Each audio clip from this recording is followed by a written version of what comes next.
yourself to the people of our town. And if you can keep your comments to 5 minutes or less, the council would appreciate that. Welcome.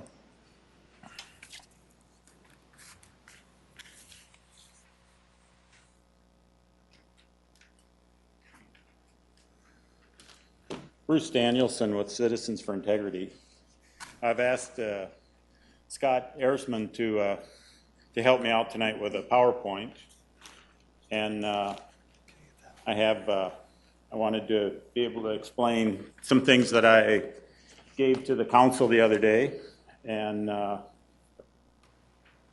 guess I didn't bring my PowerPoint with me. I had it on my flash drive, so. Is it in your car? You know, I'm sorry.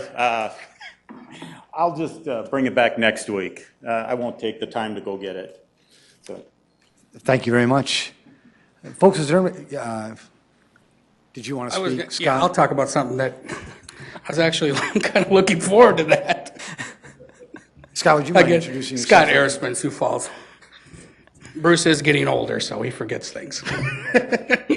Anyway, I know that it's a resolution coming up later on, so I don't know if public comment is welcome. So I'll just say briefly that I want you guys to approve the cultural plan. I think it's a good thing to move forward with.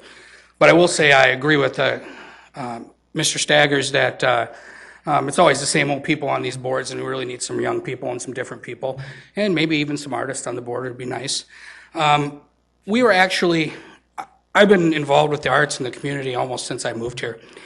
And we actually had a really good thing going. It was called the Horse Barn, and now we're using it as a lawnmower garage because there were certain greedy people over in the big purple building that needed to control everything in this town.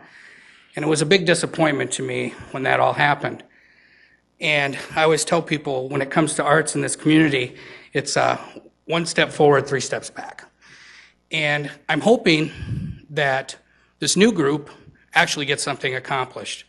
There needs to be, my advice would be there needs to be more things that are free to the general public to participate in the arts. And that's what the Horse Barn really did, and they had a great mission that was squandered by somebody. I don't even know. I don't even like to think about it anymore. Anyway, I wanted to talk about something else too. I noticed that I was reading the citizen survey over, and there was 2 things. I emailed Councilor Erickson about it.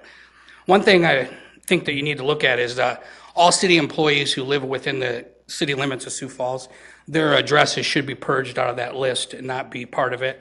I think it's kind of skews the numbers if a city employee is giving himself good marks on this survey. I think I work in direct mail, it's very easy to do. You just pull in the employees' addresses and see if they're on the mailing list and pull them out. One thing of advice. The other thing is I don't like the question, you feel safe downtown? I think the question should be, what neighborhoods do you feel safe in? What neighborhood do you live in?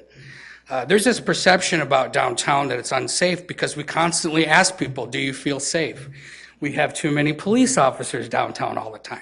I have friends that live in other parts of the city who do not want to come downtown and recreate with me because it's crawling with cops, they say. They think there's crime. They think there's going to be muggings. We always got to have more cops downtown. Downtown is safe. I've lived downtown since 1991. I've never been attacked. I've never had a crime committed on me. It is one of the safest places in Sioux Falls. Now, Whittier neighborhood, not so safe. I would not want to go recreate over there. And the question should be changed to, do you feel safe in Mckennan Park? Do you feel safe in Whittier? Do you feel safe downtown? Do you feel safe in Southeast? Where do you live? Do you feel safe in your neighborhood? We need to get rid of this idea that downtown is just crawling with criminals. It's just not true. It's very safe to be downtown. And until we get rid of this perception that downtown is unsafe, downtown is never going to prosper. It's never going to be where it needs to be. I just wanted to point that out. And lastly, to make this quick, I know that Councilor Jamison has asked for this several times. I think Kenny has, and I think Kermit has.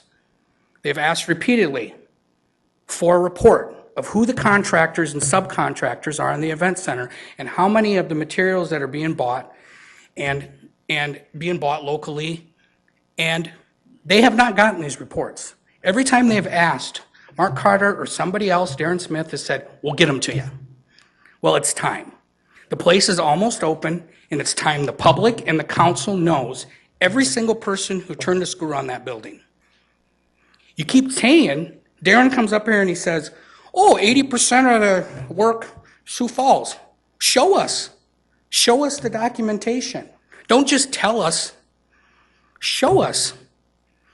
I know how contracting works. Contractor can be a local contractor, but he can subcontract out to Missouri, to Kansas, to whoever he wants to. And then we can claim that it was done locally. I know tons of people I've waited on at my other job that are from other parts of the country working on the event center. Missouri, Iowa. That documentation needs to be released before that place opens. It is imperative. We are paying for the place. There's a lot of people making a lot of money on that event center, and the citizens are making the debt payment every year. We deserve to know who did the work and who turned the screws on that building. They've asked repeatedly, and they've been ignored. It's enough. I've had enough of this. It's just... Scott, thank you. Yeah, Thank you very much. Yeah.